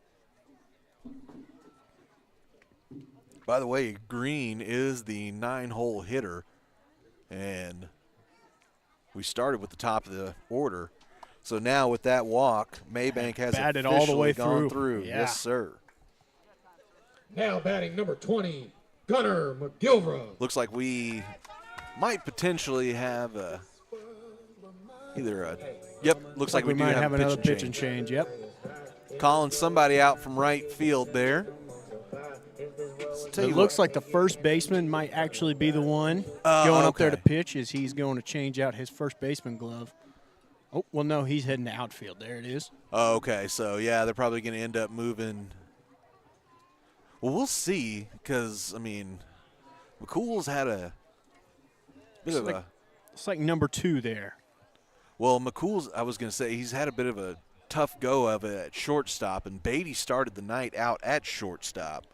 So I was thinking potentially he could go back and reclaim his spot, and that would have moved things around a lot. But it looks like they might be sending Beatty over for a first baseman's mitt potentially. It looks like he is going to be digging around looking for something, and that is what it is. So, yep. So he will move over to play first base. That will bring, as you said, number two, Dylan Smith. So that is Smith. That will be into pitch. I'll tell you what, while they're doing that, JD, let's take us a short little step aside. We'll be right back right after this. Golden Chick's new Golden Bowl is so big, it's a whole lot of yes and a whole lot of yum. So if you like big bowls, then we cannot lie. The new loaded mashed potato bowl is a whole lot of Golden Chick, a big bowl you can't deny.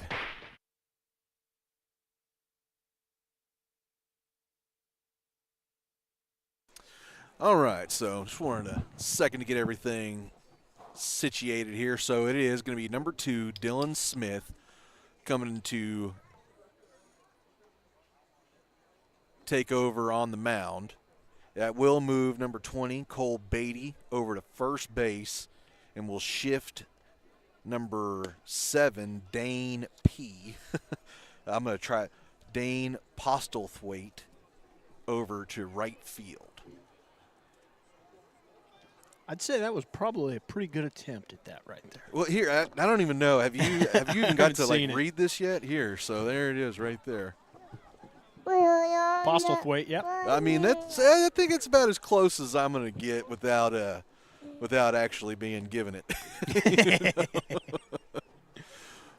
So Smith still throwing a bit here, getting the old cannon loosened up. And you know what, matter of fact, that also gives me a chance to say we'll have these Kemp Yellow Jackets again on Thursday.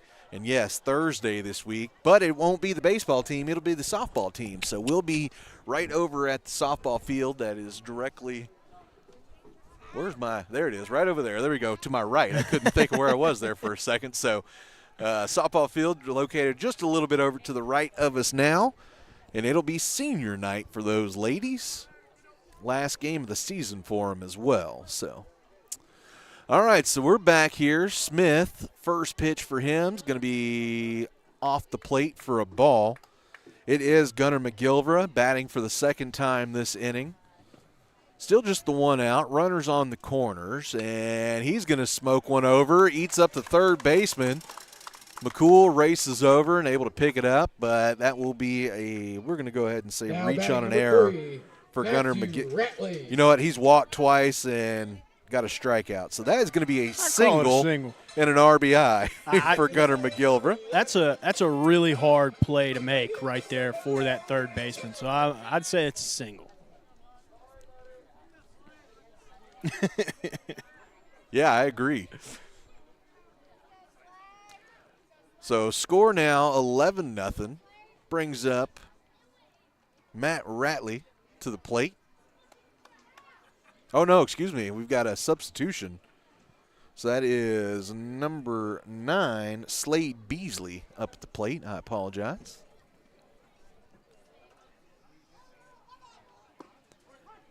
Curveball going to curve in there for Smith, just right on the top of the zone. I think it threw us off because he's using the same batting gloves as Ratley does. So. And you got runners going. Ball going to be tapped right back over, and throw was offline, but able to collect and get back on the bag there was Beatty. Now batting number 2, Maddox McCrossan. So good thing there that the double steal was on, or that was a potential double play ball. But as it stands, just the one out. Runners now on second and third. 2 outs, and it brings up Maddox McCrossan.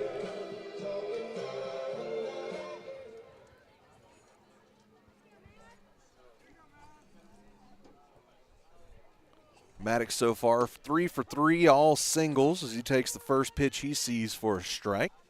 Yeah, I just watched it go right up the middle. At least now he knows where that's at.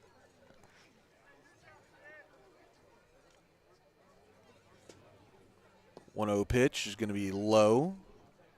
Evens things back up at 1-1.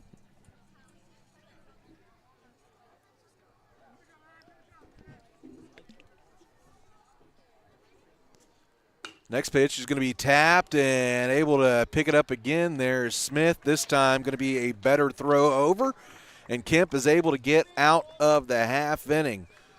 Damage done, 11-0. Kemp going to have to score at least one run here in the top of the 5th inning to keep this game alive. We could be going home after 4.5 tonight. So, well, they've got to score. They got to score at least 2. They've got to. Yes, you're right, because the 10-run differences. I was thinking to get right at 10, but no, you're right. You are absolutely right. Yep. Well, either way, let's go ahead and take a break. We'll come back, see what happens right after this. For nearly 30 years, Carey Harris Satellite has been the Lake area's trusted satellite and internet retailer by putting the customer and their needs first. And we here at Cedar Creek Media can attest to that. I'm JD Bird with Cedar Creek Media, and we're not just partners, we're customers of Carey Harris Satellite, and can't recommend him and his friendly team highly enough.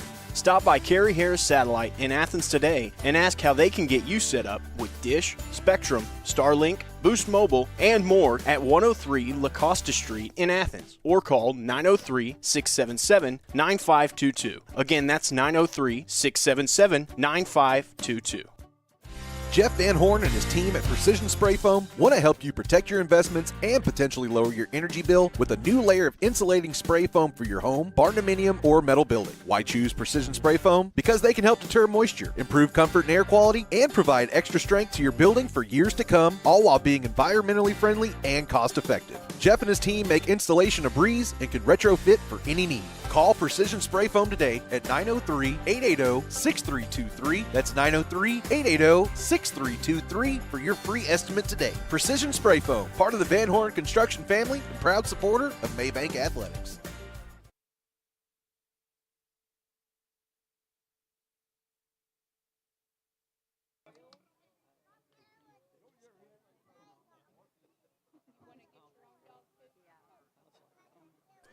All right, here we go. Ready to get the 5th inning underway here. Mabank commanding lead, 11-0 here.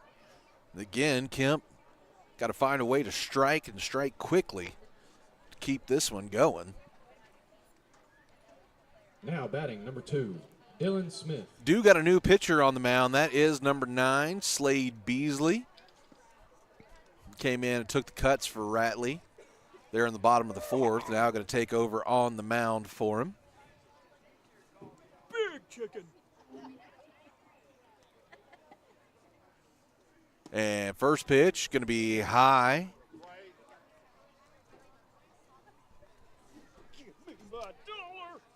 You got Dylan Smith, by the way, on the mound, in the batter's box. So the man that took over on the mound most recently for the Yellow Jackets. Able to steer him out of that kind of disastrous bottom of the 4th. Yeah. So he is tied up 1-1 here.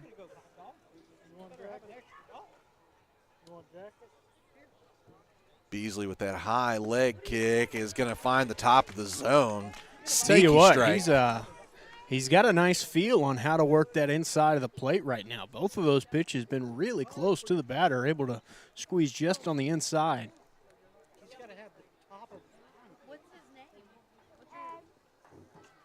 And, just lost at that time. Was trying to throw him a breaking ball.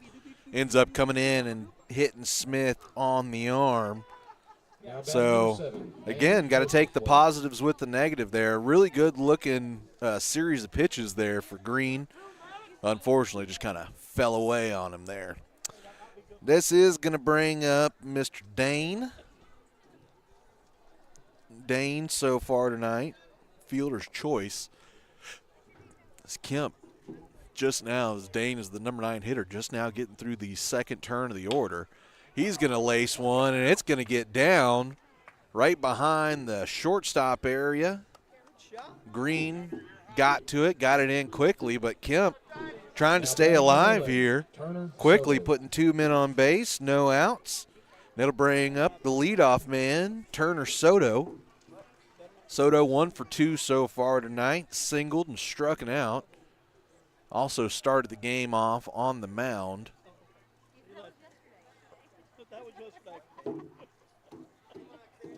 Beasley taking a little extra time here. Now first pitch Going to be just a bit too high and a little far outside.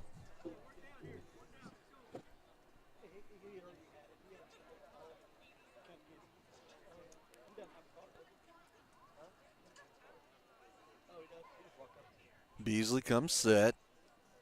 Fires, going to be tapped. McCrossin not able to scoop it cleanly, but is going to be able to get the force play at second. So had a chance at a double play there, but just not able to quite field it cleanly. Now batting number 20, Cole Beatty. So one out, puts runners on the corners, and it brings up Cole Beatty.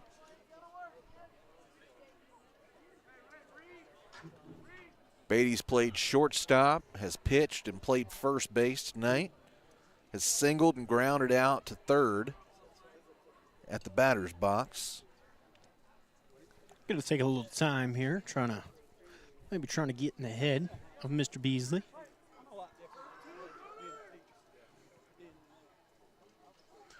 And field judge moving to his position a little late there, but realized he was not maybe in the prime positioning that he should be in. I don't think he realized there was a man over on third. Yeah. So he was kind of playing in that second base hole there. So 0-1 here. Beatty trying to potentially knock in a run to curve in that deficit a little bit. Runner's going, foul tip, and has a good job. Oh, close to back picking him there. That was a really good job by Parker Curtis there. He faked the throw down to try to bait that runner on third to come off a little bit more. Almost had the pick back on him. Whew. Just not able to get it there. Couple of really intelligent plays back to back.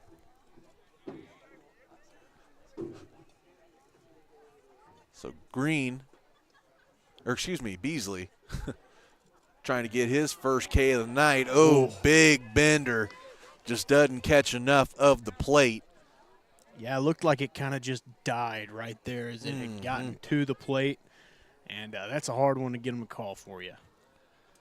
So 1-2, still in the driver's seat here. Going to take another time here is Beatty. I know, I keep wanting to say Beatty. And that pitch going to be high. So, well, I was thinking about it. You got Beasley pitching a Beatty right now, so I almost confused myself for a second. I'm like, no, he's pitching. Wait, no, that is who that is. And, tried another big breaking ball. It's a pretty good job there, or block, goodness, there by Mr. Curtis. Kept it close enough in front of him that runner not able to move up from third. Yeah, so after going up 0-2 quickly, found it back into a full count. They're actually saying maybe there was a missed ball on the board, so they're actually saying that was a walk. Okay. So that will now load it up. So Coach McCrossin going to go out and have a conversation. Mr. Slade. Oh, no, actually, they're going to bring in somebody to try and finish this out. Again, don't want to allow Kemp to score a run, get out of this quickly. So it looks like McGilra going to come in to finish things off, and wow, that's a pitching good for your looking pitch. Panthers, So number 20. All right, Gunner well, while they McGilvray. let Mr. Gunner warm up a bit, why don't we step aside and take us a short break. We'll come back right after this here on Cedar Creek Media. For nearly 30 years, Carrie Harris Satellite has been the Lake area's trusted satellite and internet retailer by putting the customer and their needs first. And we here at Cedar Creek Media can attest to that. I'm JD Bird with Cedar Creek Media, and we're not just partners, we're customers of Carrie Harris Satellite, and can't recommend him and his friendly team highly enough. Stop by Carrie Harris Satellite in Athens today and ask how they can get you set up with Dish, Spectrum, Starlink, Boost Mobile, and more at 103 La Costa Street in Athens, or call 903-677-9522. Again, that's 903-677-9522. Jeff Van Horn and his team at Precision Spray Foam want to help you protect your investments and potentially lower your energy bill with a new layer of insulating spray foam for your home, barndominium, or metal building. Why choose Precision Spray Foam? Because they can help deter moisture, improve comfort and air quality, and provide extra strength to your building for years to come, all while being environmentally friendly and cost-effective. Jeff and his team make installation a breeze and can retrofit for any need. Call Precision Spray Foam today at 903-880-6323. That's 903-880-6323 for your free estimate today. Precision Spray Foam, part of the Van Horn Construction family and proud supporter of Mabank Athletics. All right, so Gunnar McGillivray in to do the pitching now. First pitch is going to be a little low here to Mr. McCool. Justin so far has struck out, reached on a walk.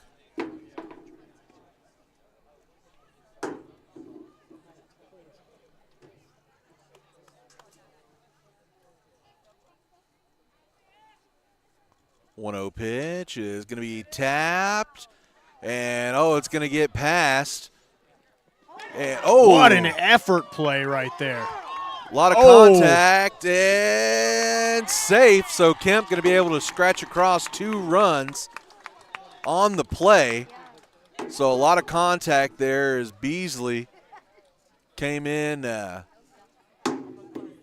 was kind of knocked back a bit there. Now batting number 10. Lane Yeah, he had to Doss. come over and cover for first as first baseman wasn't able to quite field that one properly, and Beasley had nobody to throw it to, so just had to try to run over there and touch himself. But he lost the war of contact there for sure. It looks like Coach McCrossan actually not liking something about the situation here. So it's going to go have a. Well, it looked to me like Beasley was there before McCool had reached the bag.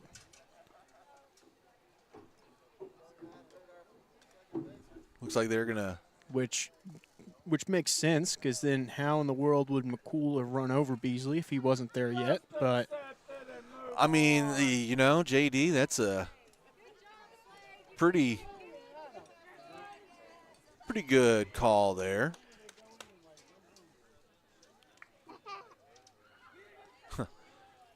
JD, we were saying it was friendly fire. It might not have been friendly fire, as I'm kind of hearing the chatter going on behind us now.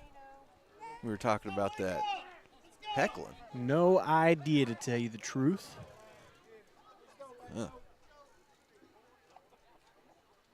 You're not used to hearing, grown folks heckling kids, so that's why we kind of thought it was friendly fire over here, but hey, is what it is, I guess.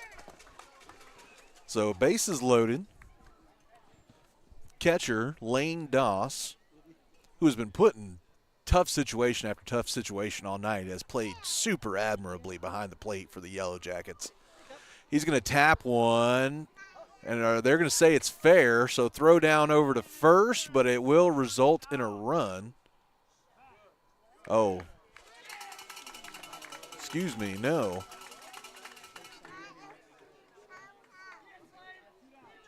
What did you get I the did hand call on not that? catch what that was. Nate Dunn.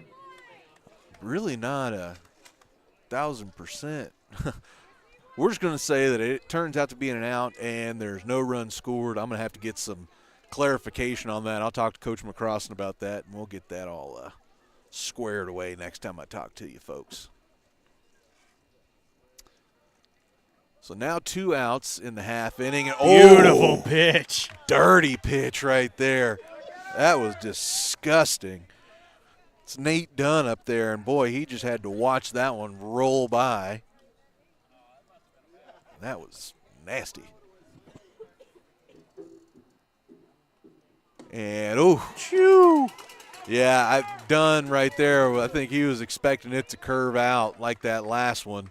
It just stayed inside, and that is a hard 1-2 pitch sequence to That go really back is. on. He used that same spot right there for that fastball to the inside as he did for that curveball, and boy, it ate him up.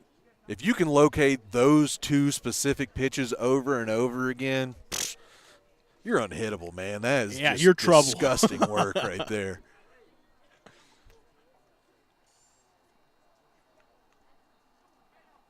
So trying to preserve the 11-2 run here is McGilvra. Runners going. Pitch is going to be a little off the plate. Good job there again by Curtis. Just eats that.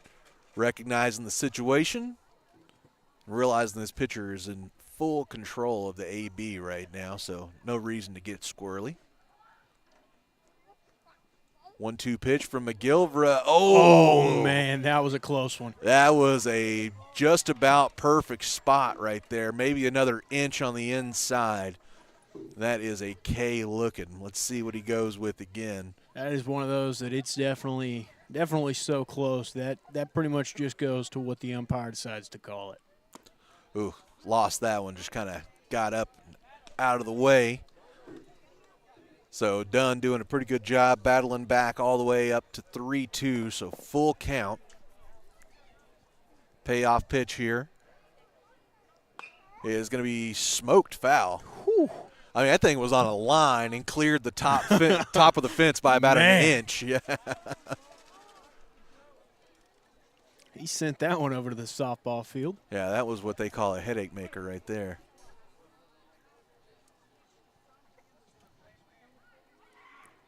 So another payoff pitch and going to wave at it and miss. So able to get himself out of the half inning there is Mr. McGilvra. Mabank going to need to scratch across one run here in the bottom of the fifth. And it could be a potential early win here for the Panthers.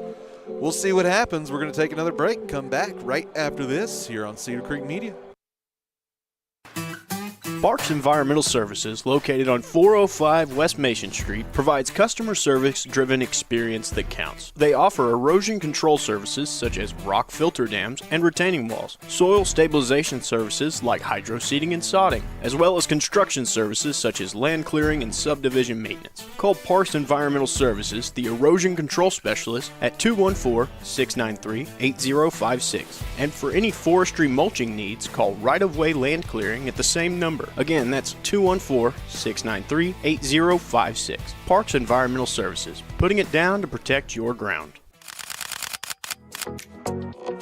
Kylie with Double K Photography will help you never forget all those special occasions, wedding and maternity photos, as well as family and senior portraits, just to name a few. With over 5 years of professional experience, Kylie can transform your wildest dreams into reality with pricing options available to fit every budget. Contact Kylie by email to book today at hello@doubleKphotography.studio or online at www.doubleKphotography.studio, where you can also see samples from Kylie's previous works and client testimonials. Double K Photography, a proud supporter of Mabank Athletics.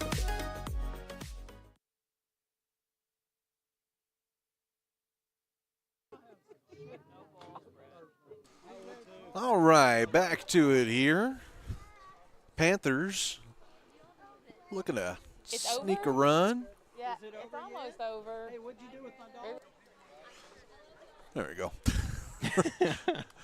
Panthers looking to sneak a run in here, maybe get this thing over a little bit early.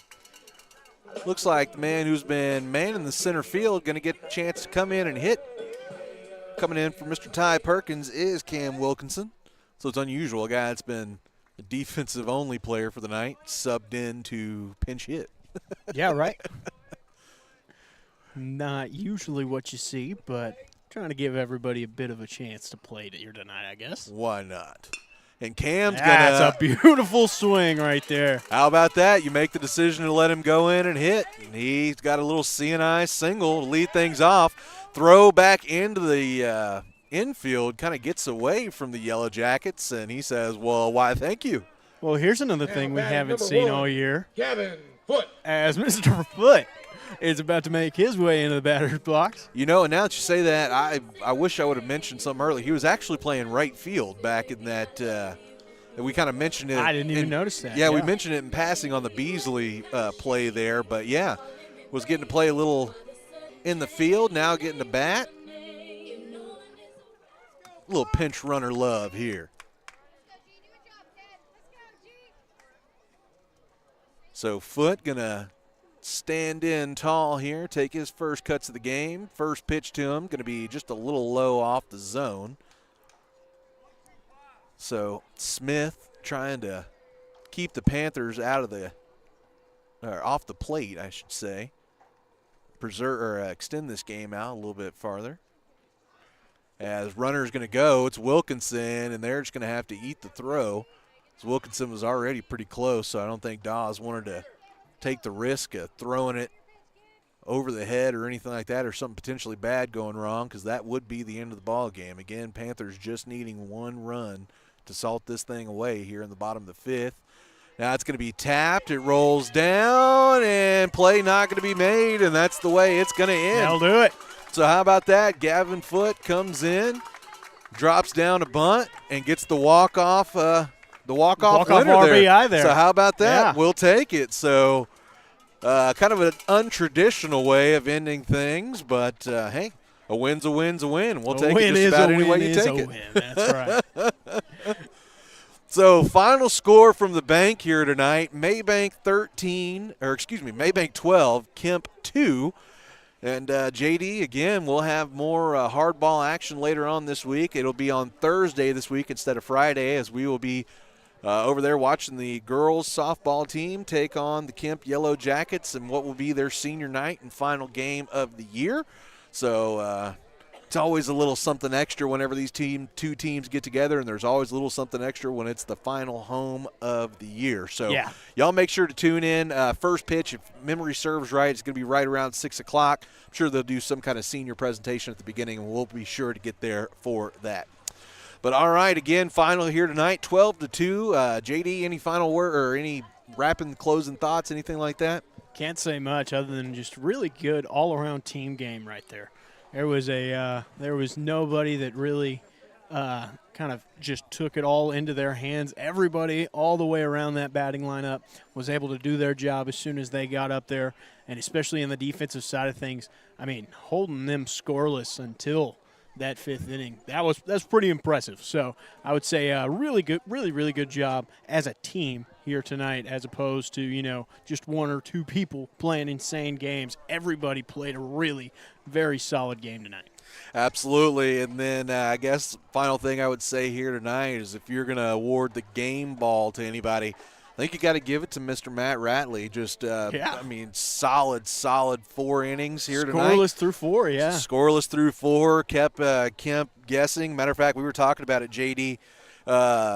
Kemp was not able to get fully through their lineup for the second time until that top of the fifth inning. Yeah. So not only putting them down, but putting them down efficiently was Mr. Ratley.